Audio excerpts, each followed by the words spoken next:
Donc bonjour à tous, il est 14 heures. Nous allons démarrer le WebTech. Donc, hop. Bonjour Mathilde. Oui, Bonjour à tous. Bonjour. donc bienvenue à ce 13e WebTech organisé par le Pôle européen de la céramique. Donc je suis Mathilde Forestier, responsable communication au Pôle. Je vais faire une courte introduction et ensuite je laisserai la main à notre intervenant du jour. Donc, quelques mots sur le pôle. Nous sommes un pôle de compétitivité regroupant 140 adhérents répartis dans 7 pays. Et pendant cette période particulière, nous avons choisi d'organiser des webinaires d'information afin de continuer d'animer notre réseau et aussi de permettre à nos adhérents de présenter leurs technologies et savoir-faire. Donc ainsi, tous les mardis et tous les jeudis, des webtechs sont organisés. Donc, je vous laisse découvrir les prochaines dates et les prochaines thématiques sur la slide.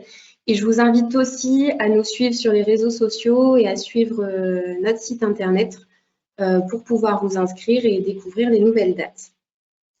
Donc aussi, nous souhaitons vous informer de l'événement que nous organisons tous les 3 ans, donc Ceramic Network.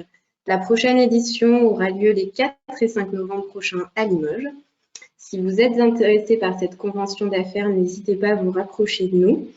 Et je voulais aussi préciser qu'en parallèle des rendez-vous organisés, il y a aussi des conférences et des visites de sites. Donc, afin que ce WebTech soit le plus fluide possible, je vais dans un premier temps vous demander de vous identifier avec vos noms et prénoms et structures. Vous pouvez nous écrire via le chat si vous le souhaitez. Sinon, si on n'arrive pas à vous identifier, malheureusement, on sera dans l'obligation de vous exclure de la session. Aussi, merci de couper votre micro et votre caméra. Et si vous avez des questions, je vous invite à les poser au fil de l'eau via le chat en cliquant sur la petite bulle. Et nous y répondrons à l'issue de la présentation de Pascal. Donc aujourd'hui, c'est Pascal Isambert de la société Ecotech Ceram qui va vous présenter les problématiques, les solutions techniques et financements associés à la valorisation de la chaleur fatale. Et aussi, Vincent Dumas de la société Greenflex fera une petite intervention sur la partie financement. À noter que la semaine prochaine, mardi prochain à 11 h, Greenflex intervient aussi sur un WebTech. Aussi, l'intervenant vous enverra la présentation après cette session. Donc, je vais désormais passer la main à toi, Pascal, pour que tu puisses Merci Mathilde. présenter. Que tout le monde a accès à la première slide, c'est bon? Oui, c'est bon, merci. Entendu. Alors, comme pour faire un lien un peu avec l'actualité, donc et faire la transition avec ce que vient d'évoquer Mathilde, on a eu une info comme quoi le baril de pétrole avait atteint un seuil historiquement bas, donc de moins 37 $, qui est peut-être certainement une bonne nouvelle pour les industriels ou les consommateurs d'énergie fossile, mais en tout cas pour l'environnement, n'est pas du tout une bonne nouvelle, voire même on peut dire que c'est catastrophique. Donc c'est pourquoi Ecotech Ceram s'investit pour proposer des solutions éco-efficaces justement pour répondre à ces enjeux et à travailler notamment sur des solutions qui sont à la fois techniques et financières pour pouvoir permettre aux industriels de s'équiper, de s'outiller face justement à ces enjeux d'efficacité énergétique, malgré une courbe de coût des énergies qui n'est pas forcément en notre faveur. Aujourd'hui, donc, on est Vincent Dumas et moi-même, on a essayé d'être complémentaires dans la présentation. Donc, c'est Ecotech Ceram, donc dans un premier temps, qui va vous présenter un petit peu ce que c'est que nos solutions de valorisation de chaleur fatale pour l'industrie. Et vous pouvez voir en bas de cet écran un certain nombre de logos qui montrent que ETC est accompagné et soutenu par à la fois l'État français, donc au travers d'un dispositif qui s'appelle la Green Tech verte, et donc l'ADEME, le PEX, qui est un réseau d'entreprises franciliens, et la BPI. Et donc, on a bénéficié également des investissements d'avenir. Donc, la France mise un peu sur nous à travers beaucoup d'outils. Et puis, l'Europe et au niveau mondial, donc on est soutenu par la Commission européenne au travers notamment d'un programme qui s'appelle ISME2, qui est un programme très compétitif, très difficile à avoir. Et Solar Impulse, donc au travers de la World Alliance. Donc Bertrand Picard nous soutient activement également au niveau mondial. Donc la présentation elle va s'articuler autour de 4 axes. Le premier donc que je vais vous présenter sur la valorisation de chaleur fatale. On va vous présenter ensuite 3 exemples de mise en œuvre, dont un donc qui devait faire l'objet d'une inauguration à Meymac en Corrèze, donc une installation qui a été mise en place au sein de l'entreprise Céramique et Développement. Nous allons ensuite, c'est Vincent Dumas qui va vous présenter quelques outils de financement des solutions pour l'efficacité énergétique. Et je reprendrai la main sur la présentation du pré-diagnostic, qui pour nous est une étape clé du projet en fait d'efficacité énergétique qu'on met en place avec l'industriel. Donc l'industrie lourde aujourd'hui, elle est face à une problématique majeure concernant l'énergie, c'est que elle représente une part très importante, 20% de ses coûts de production. Donc c'est énorme, c'est un poste qui ne peut pas être mis de côté. Et cette énergie consommée, elle est composée de 36%, donc plus d'un tiers de l'énergie consommée est perdue sous forme de chaleur fatale.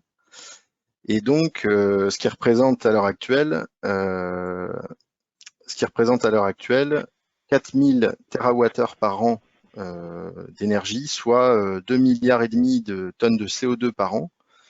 Et quand on monétarise ce volume, c'est 200 milliards d'euros par an qui sont perdus par l'industrie. Donc, si on ajoute à ça une capacité d'investissement qui est assez limitée, comme on peut le voir un peu partout, et notamment dans les pays de l'Ouest, il y a un enjeu majeur donc à relever pour nous, proposeurs de solutions, c'est de réduire, d'optimiser les CAPEX des solutions et d'apporter donc de l'innovation sur cette valorisation de chaleur de façon à ce qu'elle s'adapte à toute taille d'entreprise et notamment les petites et moyennes entreprises. Donc on a au sein d'ETC une équipe qui est complémentaire, qui est riche aussi de par son expérience dans les thématiques concernées par la valorisation de chaleur fatale. Elle se compose de 4 pôles, un pôle administratif, un pôle technique, enfin de 3 pôles, pardon, un pôle administratif, un pôle technique, donc composé de 2 sous-pôles recherche et développement et industrialisation, et d'un 3e pôle, donc commercial et communication, que j'anime. Donc notre offre, elle s'articule autour d'un certain nombre d'étapes. Donc c'est une offre clé en main que l'on propose à nos clients, qui part donc du pré-diagnostic jusqu'au suivi des performances et qui inclut une ingénierie à la fois technique et financière, donc et notamment en partenariat avec des acteurs comme Greenflex pour permettre d'apporter donc une facilité d'implantation des solutions auprès des industriels. Donc, pour être un peu concret dans cette valorisation de chaleur fatale, là on a parlé de chiffres un peu macro. Maintenant, on va vous montrer ce que ETC est capable de faire et on va le traduire au travers de 3 business cases. Donc, le premier, c'est l'entreprise Céramique et Développement.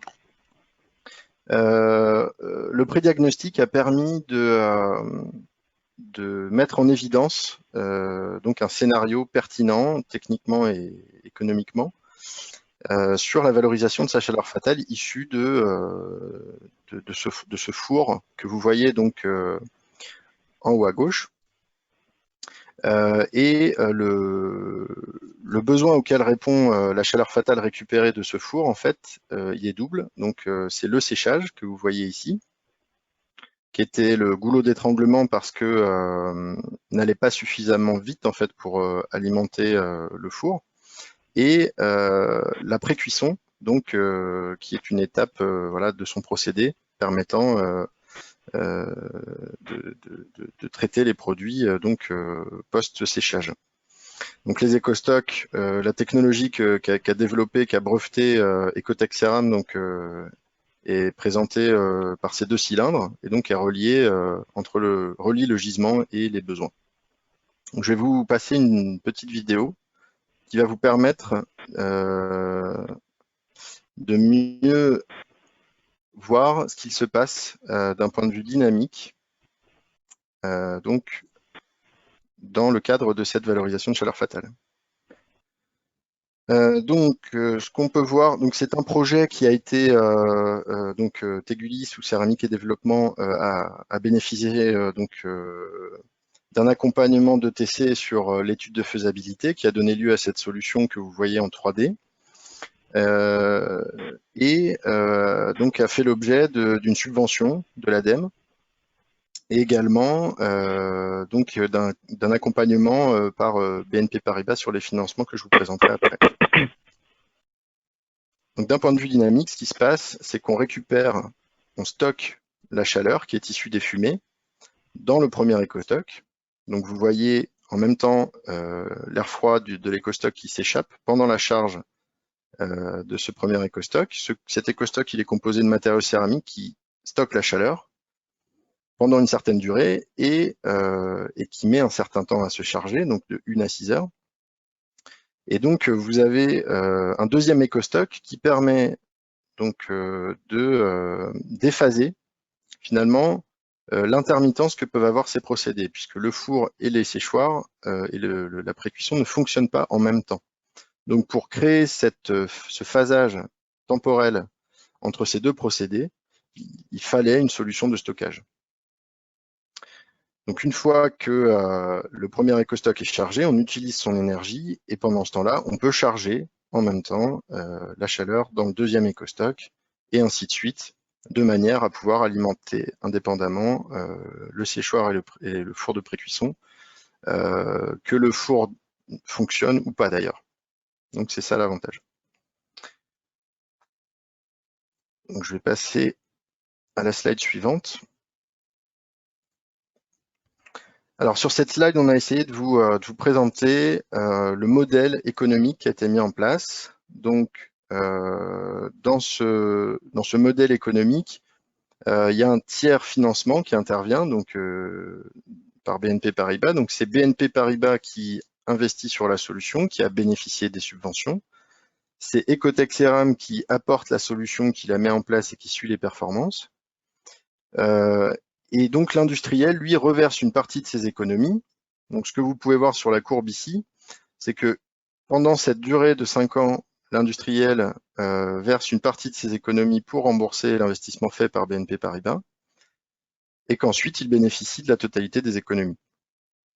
Donc il améliore clairement son efficacité énergétique puisqu'il réduit ses consommations, et en même temps, ça lui permet d'augmenter sa productivité, et donc de réduire son coût de fabrication à la tonne, puisqu'il a désengorgé le séchage en apportant cette chaleur supplémentaire sans consommer d'énergie fossile supplémentaire finalement. Donc c'est un triple intérêt, une réduction de ses émissions de CO2 à la tonne produite, c'est une amélioration de son efficacité énergétique, et c'est une augmentation de sa productivité. Donc là, vous avez maintenant la version réelle de cette machine, donc qui devait être inaugurée le 2 avril par le président de l'ADEME lui-même. donc au sein de l'entreprise qui est située à Meymac. Et cette machine donc satisfait complètement Nicolas Ducrot, le dirigeant de Céramique et Développement, puisque on atteint les objectifs. Elle fonctionne depuis 6 mois. C'est une réussite. Voilà, à tout niveau. L'ensemble des partenaires impliqués dans ce projet sont satisfaits, que ce soit ETC, Céramique et Développement, BNP Paribas ou l'ADEME.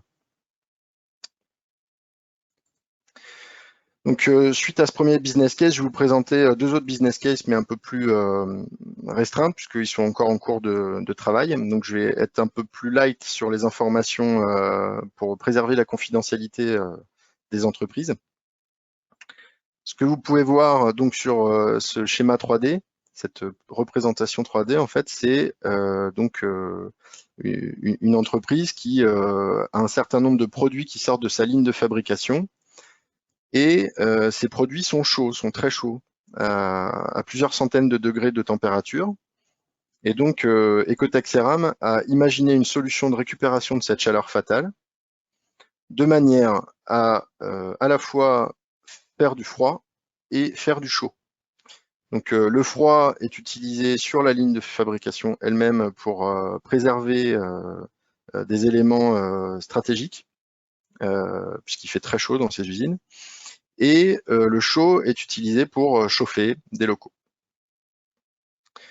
Donc ce qu'on peut voir rapidement dans le petit tableau en bas à gauche, c'est que on est sur un projet donc qui permet d'économiser par an 817 MWh, qui permet donc un retour sur investissement brut de 11 ans. Et qui donc représente un investissement à peu près de 331 000 euros. Donc c'est typiquement ce genre de projet sur lesquels des outils de financement peuvent être trouvés pour faciliter son implantation auprès de l'industriel. Ce deuxième projet donc consiste à, donc c'est toujours un peu dans le même genre d'industrie. On a un four de traitement thermique et on essaye de récupérer sur une autre cellule la chaleur fatale de cette première cellule pour effectuer des traitements préalables. Donc là, on a un gain de productivité atteint de 10% grâce à ça, pour un CAPEX voilà, de 258 000 euros. Et c'est encore une solution donc qui permet d'améliorer grandement à la fois la productivité et l'efficacité énergétique de l'industriel en réduisant ses consommations. Donc là, on a vu un petit aperçu de ce que c'est la valorisation de chaleur fatale, de comment ça peut s'appliquer concrètement. Et donc, je vais laisser la main à Vincent pour présenter les outils de financement et quelques-uns d'entre eux, parce qu'on ne pourra pas tous les balayer, mais qui vous permettront de voir finalement quelle solution financière se propose à vous afin d'accéder à ces solutions pour atteindre vos objectifs en lien avec la transition énergétique. Je te laisse la main, Vincent. Alors bonjour à tous, est-ce que vous m'entendez bien? Je crois que c'est bon. J'ai activé mon micro. C'est bon, Vincent, c'est bien, merci. Je ne vois personne, alors j'imagine que les gens n'ont pas activé leur caméra. En tout cas, moi j'ai osé le faire, même si je suis en t-shirt. Je vous promets que la semaine prochaine, je ferai un effort pour la présentation que Greenflex fait sur les différentes solutions qu'on propose. Je ne me suis même pas rasé, vous voyez, donc je manque à tous mes principes. Merci Pascal de me donner la main. Je vais essayer d'être très bref et je ne vais pas rentrer dans le détail de qui je suis, qu'est-ce que je fais chez Greenflex et Greenflex, qu'est-ce qu'on fait. En revanche, je vais essayer de vous présenter de manière très simple qu'est-ce que les solutions de financement appliquées au domaine de l'énergie, notamment dans l'industrie, peut être un vrai accélérateur, puisque notre mission chez Greenflex, c'est vraiment d'être un accélérateur de la transition énergétique de nos clients dans une démarche de performance environnementale, mais aussi une démarche de performance économique, puisque aujourd'hui, c'est un enjeu majeur, en tout cas, c'est l'enjeu qui me tient à cœur. Donc, je vais présenter rapidement les différentes solutions. Je ne sais pas si c'est moi qui ai la main pour Pascal, si tu peux me passer la slide suivante. C'est la... Attends, je ne t'entends pas. Est-ce que tu vois la slide suivante, Vincent? Ouais, c'est pas celle-ci. Voilà, celle-ci. Parfait. Donc, sur cette petite matrice qui, j'espère, image bien les différentes solutions de financement qui existent, vous avez deux axes. En bas, vous avez un axe sur l'expertise énergétique qui est nécessaire pour adopter ces solutions. Et puis à gauche, sur l'axe vertical, l'expertise financière. La taille des cercles, comme le dit la légende en bas, c'est l'adaptation aux besoins énergétiques. Ça, c'est une source interne et puis c'est une source qui a été relayée par l'ADEME dans un rapport de 2016. Donc, ce qu'on voit ici, c'est qu'il y a énormément de typologies de solutions de financement, mais que finalement, les industriels, habituellement, n'en utilisent qu'une infime partie. L'essentiel se résume au financement dit corporate, c'est-à-dire le crédit et les fonds propres, et un petit peu de crédit bail. On s'est aperçu que ces solutions de crédit, de solutions de fonds propres est beaucoup plus adaptée à être utilisée pour des investissements sur de la R&D, du process pur ou des infrastructures ou du personnel, plutôt que pour des équipements qui vont permettre des économies d'énergie, puisque l'idée globale de la solution de financement, c'est de dire qu'on va exploiter les économies d'énergie au remboursement d'un coût d'utilisation de cet équipement. Donc, si vous avez des questions, alors attendez, je vois à droite une question de Thierry Baudouin, du coup, une notion sur les niveaux de température récupération. Ah, ça, j'imagine que c'est plutôt pour Pascal, j'imagine qu'il y reviendra. On répondra aux questions à l'issue de vos présentations. Voilà. D'accord, parfait. En tout cas, n'hésitez pas à en poser, je vais essayer d'aller vite. Donc, j'espère que pour tout le monde, les certificats d'économie d'énergie, C2E, c'est assez clair. Et puis, lorsque je parle d'aide, dans la slide que vous avez sous les yeux, ça peut être les aides régionales, européennes, étatiques, et puis aussi le fonds chaleur qui est un gros levier accélérateur. Le crédit bail, Pascal en a parlé. Le crédit bail, c'est une solution qui n'est pas proposée par Greenflex, puisque c'est une solution qui a un impact au bilan. Et notre volonté, c'est de ne pas avoir d'impact au bilan via nos solutions de financement, de garder des solutions qui ne vont être qu'au compte de résultats, afin d'avoir une certaine flexibilité et de ne pas amortir ces équipements qui ont une durée de vie limitée. Donc, les différentes solutions qu'on propose, on va dire qu'elles sont sur un triptyque. On a d'abord la location, qui est une solution alternative à l'achat qui va dire je vais laisser Greenflex investir pour moi et je vais lui payer des redevances qui seront égales ou inférieures, idéalement, aux économies d'énergie que vont permettre cet équipement. Donc ça, c'est une solution qui a l'avantage d'être facile, rapide à mettre en place et, vous le verrez dans les slides suivantes, de permettre d'avoir un ROI extrêmement court, parfois même immédiat. La solution un petit peu plus aboutie, c'est la solution du contrat de performance énergétique, le CPE, que vous voyez en haut à droite. Le contrat de performance énergétique, il est un peu plus technique à mettre en œuvre, puisqu'il nécessite, à la différence de la location, un engagement de performance énergétique. C'est-à-dire que si je fais simple, je vais dire, voilà, bonjour monsieur, je vais financer votre installation, je vais m'engager sur un rendement et sur une économie d'énergie générée, et vous allez vous contenter de constater cette économie d'énergie. Donc, c'est assez fort, et nous, on en pratique énormément dans l'industrie et dans la grande distribution, puisque c'est une solution qui permet à l'exploitant de dire, moi, je ne prends pas de risque, j'ai une solution qui me permet d'avoir telle économie d'énergie Et si le prestataire, si Greenflex, se trompe dans ses calculs, c'est pour sa pomme. C'est lui qui paiera la différence. Donc ça, c'est un vecteur assez important dans la démarche de performance énergétique, avec la difficulté, avec l'avantage qui est un peu sur la sellette en ce moment, mais qui a été un avantage qu'on utilisait beaucoup, qui permettait de bonifier les certificats d'économie d'énergie.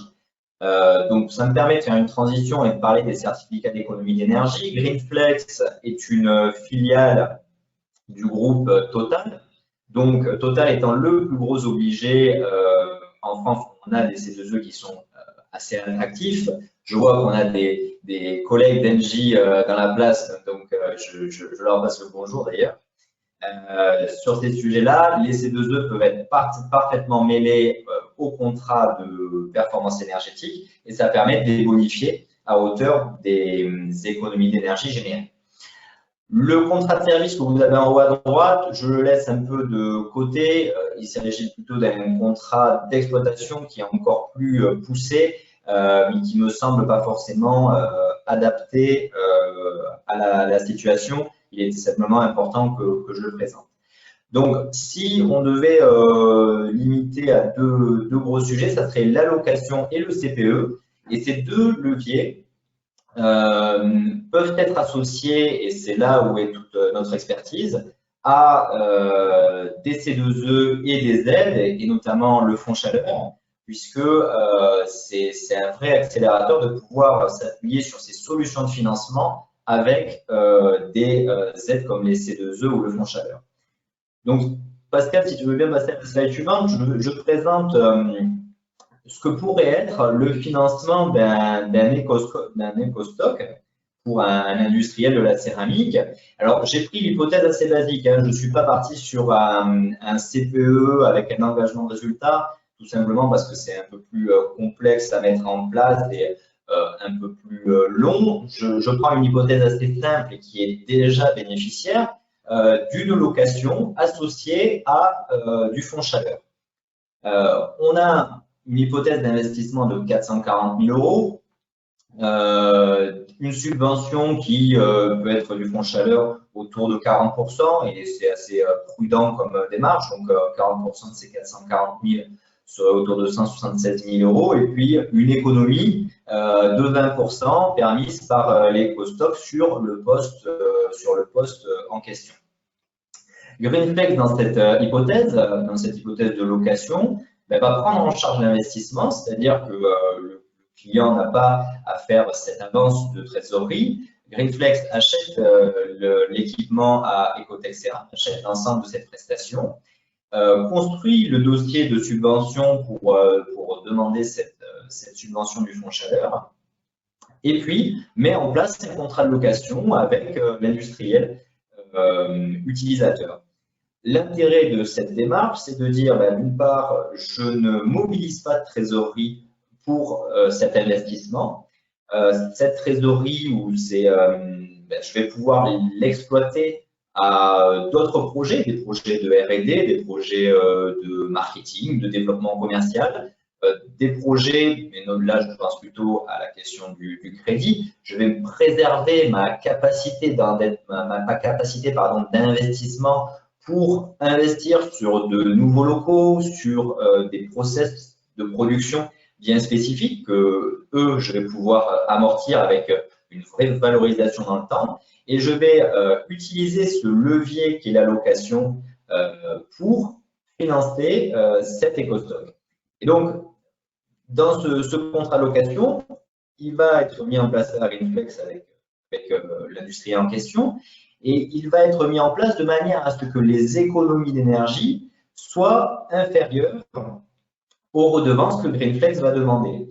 Donc, tu peux passer, Pascal, à la slide suivante. L'idée, c'est d'avoir, donc là, moi, j'ai fait un petit calcul, j'ai essayé de voir comment on pouvait avoir un projet le plus à l'équilibre possible. Donc, vous voyez en bleu, c'est le coût annuel du poste, hein, donc à peu près 250 000 euros du poste à date, dans la situation de référence, tout à gauche. Et puis, là, on présente une budgétisation du projet sur 15 ans. On a choisi, avec Pascal, de présenter ça sous un contrat de location sur 6 ans, qui permet, dès la première année, d'être bénéficiaire, puisque comme on va recevoir cette subvention, on a un gain qui est matérialisé en jaune, qui vient se présenter et qui est une trésorerie toute gagnée, avec un loyer qui est pas très important. Et puis, de la deuxième à la 6e année, on a un loyer qui est égal à l'économie d'énergie du projet et qui permet, entre la situation de référence et chacune des années suivantes, d'être à l'équilibre. C'est-à-dire que le projet n'a aucun impact ni sur votre bilan et donc sur votre capacité d'investissement, qui est une problématique très prégnante en général dans les entreprises. Et en plus, il n'a pas d'impact sur votre poste de consommation, puisque pendant ces 6 années où vous allez porter le projet, il ne sera pas plus lourd. Et à partir de la 7e année, eh bien là, vous enregistrez les économies nettes de tout loyer, puisque le bien a été complètement pris en charge. Et puis, vous pouvez conserver la jouissance de cet équipement jusqu'à ce que vous ayez un nouveau projet qui se présente. Donc voilà, de manière très succincte, ce que peut avoir pour intérêt la location. Et la semaine prochaine, je présenterai un peu plus en détail ces solutions, mais l'idée, c'est pas de rentrer dans le détail des coûts, puisque ici, on n'a pas pris en compte les coûts de maintenance ou les coûts du carbone, hein, dans un sens comme dans l'autre. On n'a pas pris en compte les coûts des quotas carbone. Le but, c'est vraiment de vous montrer de manière très synthétique ce que ça peut révéler comme intérêt d'avoir un projet qui est financé par un Greenflex qui va venir vous trouver les subventions, vous trouver les C2E s'il y a lieu, les C2E qui sont cumulables avec le fonds chaleur depuis quelques temps. Alors après, avec des spécificités bien propres au site PRFU, mais je ne rentre pas dans ce détail-là. L'idée, c'était de vous montrer comment le tiers financement peut être une solution. Monsieur Hennetier, je réponds à votre question en live. Quelle est votre expérience quant à l'internationalisation du modèle économique en Europe? Est-ce que cette question m'est adressée ou c'est plutôt à Monsieur Isambert? Je pense que c'est à moi. Pascal, tu n'as pas ton micro allumé. Vincent, on va vous laisser terminer la présentation et puis on lira les questions à l'issue des présentations. D'accord. Voilà. Il reste encore la partie prédiagnostic qui n'a pas été présentée encore. Voilà. Donc, merci Vincent pour cette présentation là, sur quelques outils de financement qui sont un peu dédiés quand même aux outils de solutions d'efficacité énergétique et à l'industrie. Donc maintenant, si on prend un peu la posture opérationnelle, quand je vous ai présenté le cas de Céramique et Développement notamment, l'industriel, ETC, quand les premiers échanges s'amorcent, en fait, on va discuter quels sont les gisements, quels sont les besoins en chaleur. Cette chaleur, elle peut être transformée de plusieurs manières différentes, utilisée donc pour différents besoins. Et l'idée, c'est d'imaginer des scénarios au travers de ce prédiagnostic.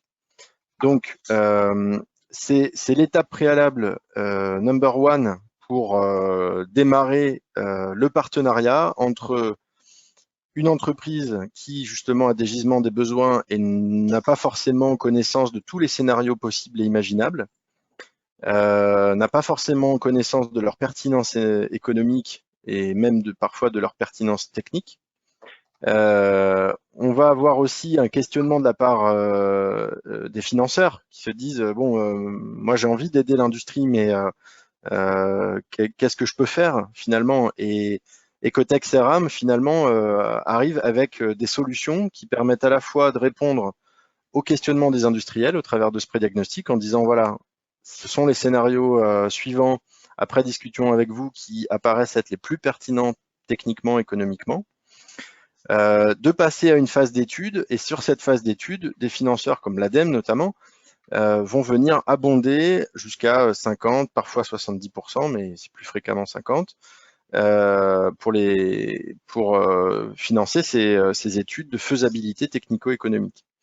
Donc, il y a cette étape préalable qui est gratuite et qui permet, comme vous le voyez et comme vous avez eu le lien transmis par Mathilde, hein, dans le mail qui vous a été envoyé par le Pôle européen de la céramique, quelques questions en fait, donc qui vont permettre à ETC de jauger d'une pertinence, d'aller plus loin et de dimensionner des solutions comme vous avez pu voir sur les business cases qui vous ont été présentés. Donc voilà, ça ouvre le débat sur pas mal de sujets. Donc la valorisation de chaleur fatale dans l'industrie, notamment dans la céramique. Ça ouvre le débat sur vos réflexions personnelles en lien avec vos gisements de chaleur, vos besoins, les scénarios qui pourraient se poser à vous. Vincent et moi, on est à votre disposition pour discuter et répondre au maximum à vos questions hein, dans le domaine du possible. Et donc, j'ai envie de dire, la parole est à vous. Donc, je vous remercie en tout cas d'avoir été attentif sur les différents sujets qu'on a pu vous présenter avec Vincent. Et maintenant, je rends le micro à Mathilde. Merci Pascal, merci Vincent pour vos interventions. Donc oui, on a des questions. Donc une première question, pouvez-vous nous donner des notions sur les niveaux de température, récupération, restitution, ainsi que des quantités de stockage et la durée de stockage? Alors, sur les températures, donc nous, on va travailler sur des températures de manière privilégiée au-delà de 300 degrés pour avoir des niveaux d'énergie assez importants à traiter. Donc la température, des débits, enfin voilà, un minimum de 1 gigawattheure, enfin entre là sur par exemple Tegulis, vous voyez le niveau, c'était autour de 1 gigawattheure par an d'énergie. Ça représente une limite basse un peu pour commencer à travailler sur des solutions de valorisation de chaleur qui est un retour sur investissement intéressant. Donc ça, c'est pour la partie niveau de température. Après, les autres questions, tu peux me rappeler, Mathilde? Donc la récupération, la restitution, la quantité de stockage et la durée du stockage. Alors, la quantité de stockage par EcoStock, on est sur une quantité de 2 MWh et 1 MW de puissance. Sur les temps de stockage, donc comme je l'avais dit sur la vidéo là que vous avez vue, on est sur un temps de stockage qui peut s'échelonner de 1 heure à 6 heures. Donc c'est le temps de charge ou le temps de décharge. D'accord, merci. Moi, j'ai une autre question concernant les impuretés issues des fumées. Est-ce qu'elles sont traitées avant d'aller dans l'éco-stock? Alors, plusieurs choses. D'abord, il faut savoir que nous, on a comme gisement prioritaire des fumées issues de la combustion de gaz naturel, donc la plupart du temps, ce sont des fumées propres. Quand le cas se présente d'une fumée trop complexe, à ce moment-là, parfois des échanges, donc des échangeurs, sont nécessaires pour pouvoir récupérer cette chaleur tout en s'abstrayant de la complexité des fumées, quand c'est possible. C'est pas toujours possible. Parfois, ça nécessite de la recherche et développement pour développer soit des matériaux, soit des équipements qui sont plus complexes que ceux qui existent. Donc ça, c'est pour les fumées très complexes, on va dire, hein, les fumées d'incinérateurs, ce genre de choses. Il y a des travaux de recherche qui sont menés par ETC notamment. Et quand on est sur des fumées qui sont pas complètement propres, mais qui peuvent contenir H2S, des petites choses comme ça, sympathiques, on a des niveaux de température qui permettent d'éviter la condensation parfois. Donc c'est ce phénomène-là qui va permettre d'éviter de condenser, de corroder les instruments. Et lorsque c'est nécessaire, donc on fait condenser et par contre, on s'assure, bien entendu, que les niveaux de polluants présents dans les eaux résiduelles respectent les réglementations en vigueur lorsqu'il s'agit de relarguer ces eaux dans les réseaux adéquats. Ok, merci. On a une autre question. Avez-vous une expérience de mutualisation d'un tel équipement entre différentes entreprises, proches géographiquement ou non? Bonne question. Alors, ça touche à la mobilité. Donc effectivement, c'est un axe fort porté par Ecotech Ceram et on est, je pense, les seuls dans une bonne partie de la planète. On pense qu'effectivement, les réseaux de chaleur ont plein d'avantages, mais que cette mobilité de la chaleur peut apporter une ouverture inédite sur la flexibilité de ces réseaux-là. Alors pourquoi flexibilité? Parce que les réseaux de chaleur représentent des capex, enfin des montants d'investissement très importants et surtout ne sont pas évolutifs, sauf moyennant des coûts très élevés encore une fois. L'avantage de la mobilité de la chaleur, donc de mettre de la chaleur sur par exemple, des éco-stocks qui eux seraient transportés par des camions ou des objets mobiles, permettrait justement de flexibiliser moyennant des distances relativement courtes. Donc nous on se base sur un rayon maximum de 10 km. Donc des zones industrielles ou portuaires, des zones d'activité commerciale, etc. Et pour le moment, c'est un sujet qui est plus à l'échelle de la R&D, de la démonstration, plus que de la commercialisation. Par contre, on y réfléchit très sérieusement avec des acteurs industriels, effectivement. D'accord, ok. Donc c'est des installations, oui, sur un rayon de 10 km. Sur un rayon de 10 km, et pourquoi? Parce que deux raisons.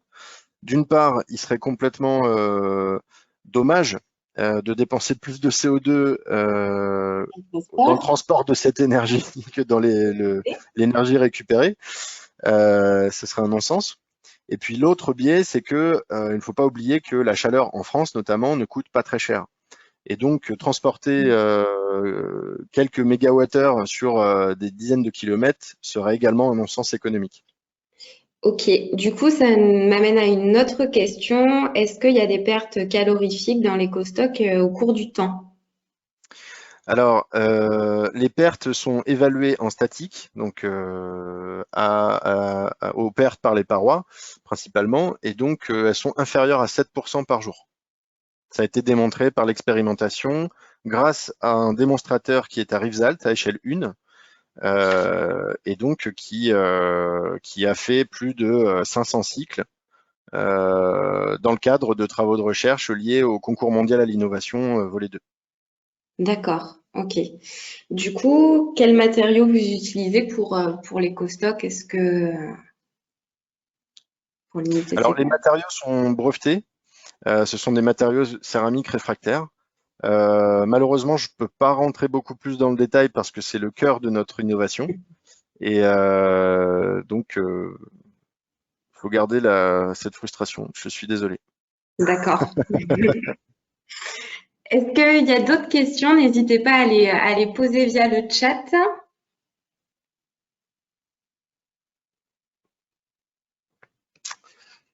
Du Notamment, coup, moi, j'ai une question pour l'Assemblée. Est-ce que parmi vous, parmi les gens donc, qui nous écoutent, y a-t-il des industriels ou des centres techniques ou toute autre structure qui aujourd'hui est face à des problématiques d'efficacité énergétique, pas dire insolubles, mais en tout cas qui les questionnent.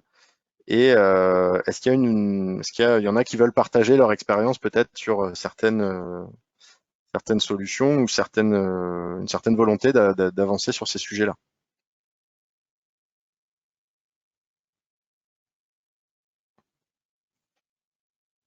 il y a des gens qui souhaitent prendre la parole. Je vous invite à activer votre micro.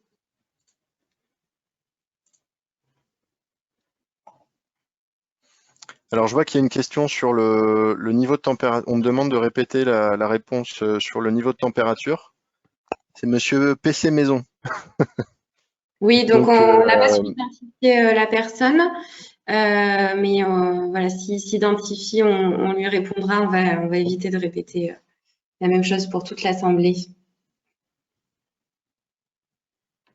Est-ce qu'il y a des questions?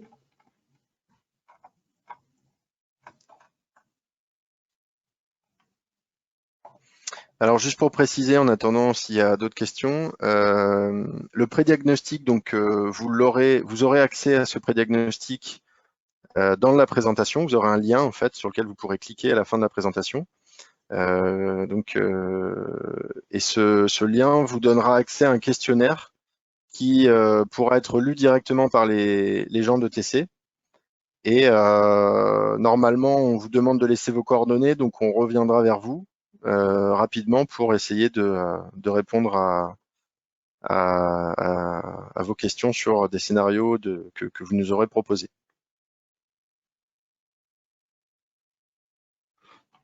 Bon, je vois qu'il n'y a pas d'autres questions.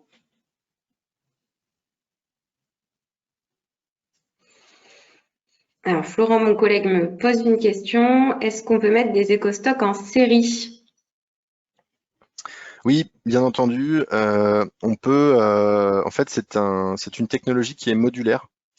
Donc, on peut moduler jusqu'à 30 MW de puissance, ce qui permet de répondre à des enjeux énergétiques beaucoup plus importants. Donc, que ce soit comparé à la machine qui est présente chez Tegulis, par exemple, qui fait 1 MW de puissance, on va pouvoir démultiplier cette capacité à refournir l'énergie. Et du coup, aussi, l'avantage du stockage, c'est que ça permet de répondre à différents besoins. Donc, imaginons qu'on ait un gros gisement, mais pas forcément un gros besoin, mais plusieurs petits ou moyens besoins. Ça va permettre de dispatcher cette énergie et de gérer cette intermittence qu'il peut y avoir entre les différents besoins. On peut très bien avoir des besoins en chauffage, en froid, en électricité qui ne sont pas forcément en phase avec la production de cette chaleur fatale. Et l'avantage de notre technologie, c'est qu'elle va pouvoir tout phaser en fait et tout rendre connectable et donc optimiser la gestion de cette énergie. D'accord, merci. Bon, je crois qu'on a fait le tour des questions. Ah, il y a deux questions. Ah oui. Alors, quelles sont les conditions de base en termes de process ou d'équipement pour un intérêt du système EcoStock et quels sont les freins éventuels? Alors, vaste question. Alors,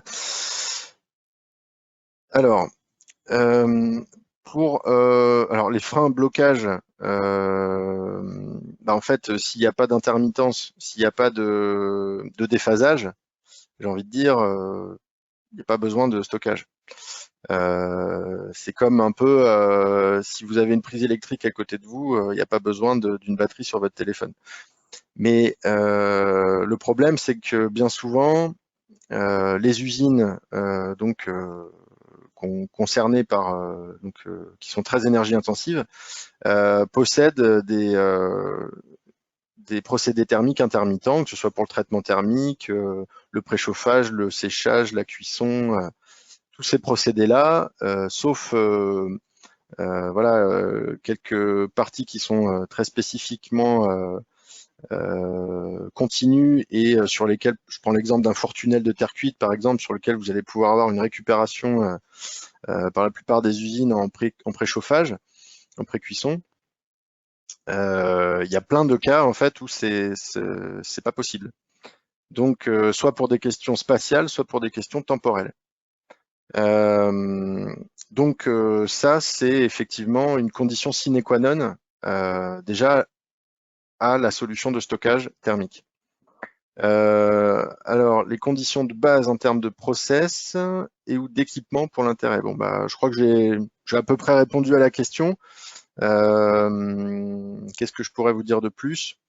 Non, si vous avez besoin de plus d'informations, je peux y répondre également. Je vais prendre la question suivante. Donc, dans le cadre des porcelainiers, en tant que centre technique, nous travaillons sur les énergies alternatives. Micro-ondes, par exemple, photovoltaïque. Oui. Donc, effectivement, vous avez l'avantage d'avoir un matériau qui sèche plutôt bien et qui cuit voilà, à des températures à peu près équivalentes à celles de la terre cuite, un peu en dessous parfois. Il n'y a pas d'empêchement en fait à transformer techniquement, j'entends, hein, la chaleur en autre biais énergétique, que ce soit l'électricité, les frigories ou transférer vers de l'eau chaude par exemple. Par contre, il faut savoir que il y a des éléments supplémentaires à rajouter en termes d'équipement, donc notamment des machines thermodynamiques. Donc vous en avez un panel, des moteurs, des machines de Rankine, etc. Et lorsque vous rajoutez ces équipements-là, le CAPEX global augmente significativement. Donc récupérer la chaleur pour en faire de l'électricité, par exemple, ça s'étudie, mais par contre, peut-être que de produire de l'électricité avec du photovoltaïque, effectivement, est moins onéreux. Tout dépend après des puissances, des contraintes que vous avez en termes de lissage de la production, etc. Par contre, nous, on étudie différents leviers de croissance qu'on appelle Power to Heat, Heat to Power et Power to Power. Le Power to Heat, donc c'est la transformation d'électricité en chaleur. Là, on a parlé de Heat to Heat pour faire le lien avec ce qu'on s'est dit. Et le Power to Heat, là, typiquement, l'énergie électrique, on peut la lisser grâce à du stockage thermique, effectivement, qui permettrait de fournir cette chaleur. Alors jusqu'à des niveaux de température assez élevés malgré tout, puisque on peut stocker jusqu'à 1000 degrés dans l'éco-stock, qui permettent de remplir justement certains procédés, enfin la fonction de certains procédés existants. Et ça peut être une solution.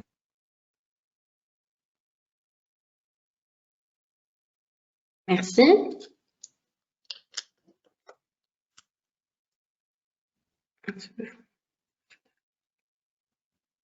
En tout cas, on a eu déjà un panel de... Ah, mais pas d'éco-stock cependant. Alors, bah si, dans le cas que je vous ai cité, en fait, si vous mettez des panneaux solaires sur un procédé qui fonctionnerait en continu, par exemple, vous n'avez pas la possibilité de produire la nuit. Donc, il faut pouvoir stocker une partie de l'électricité produite pour pouvoir la refournir sous forme de chaleur quand c'est nécessaire. Donc, le stockage de chaleur va permettre un lissage de la production de chaleur liée à la production d'électricité. Alors, autre question sur l'utilisation de l'éco-stock d'un stockage de chaleur d'une industrie pour approvisionnement d'une autre activité sur un même site. Alors, pour le moment, ça dépend ce que vous appelez une autre activité sur un même site. C'est des réflexions qui sont en cours avec certains de nos clients. Si c'est une activité liée à la sienne, mais sur un autre procédé, on l'a déjà fait, on a des retours d'expérience. Par contre, si c'est une activité différente, mais sur un site industriel géographique identique, ça n'a pas encore été le cas, mais ça fait l'objet de certaines discussions. Là, on est plus après dans une approche d'écologie industrielle, qui n'est pas forcément plus facile à mettre en œuvre parce que ça met en jeu différents acteurs et donc des modèles économiques plus complexes. Et alors, on travaille de très près, on est adhérent d'Ecopal, on se définit aussi comme un bureau une société d'ingénierie en écologie industrielle et territoriale. Et notre technologie EcoStock le reflète assez bien. Donc effectivement, c'est des sujets qui nous intéressent, mais on n'a pas eu encore de vrais retours d'expérience sur un projet d'écologie industrielle et territoriale.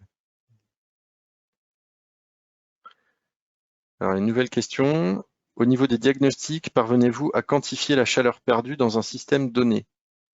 Ah oui, c'est même la base, je dirais, de notre étude de faisabilité, c'est de collecter les données Alors parfois on les collecte nous-mêmes, c'est-à-dire qu'on va faire des campagnes de mesure qui vont permettre de générer des datas. Ces datas vont permettre de caractériser les gisements et les besoins. Et une fois que ceci est fait, on peut quantifier les énergies récupérables, enfin les énergies fatales, récupérables, donc post-récupération, et l'énergie effectivement valorisée, ce qui permet d'établir des bilans technico-économiques et du coup d'aller chercher des solutions financières comme celles que propose Greenflex par exemple.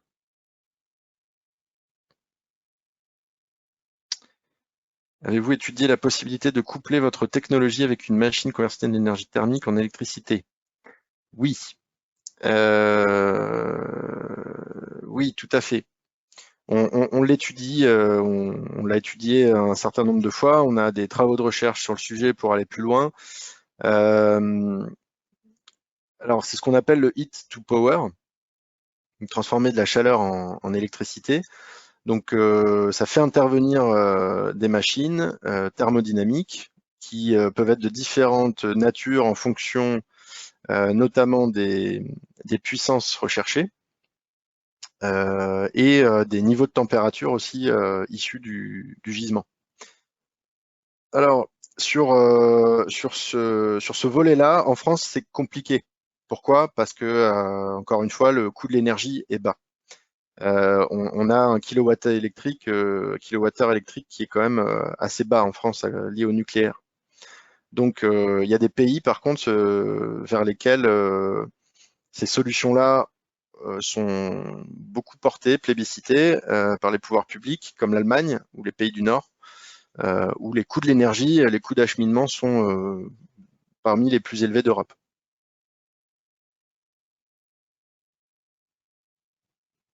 Parfait, merci.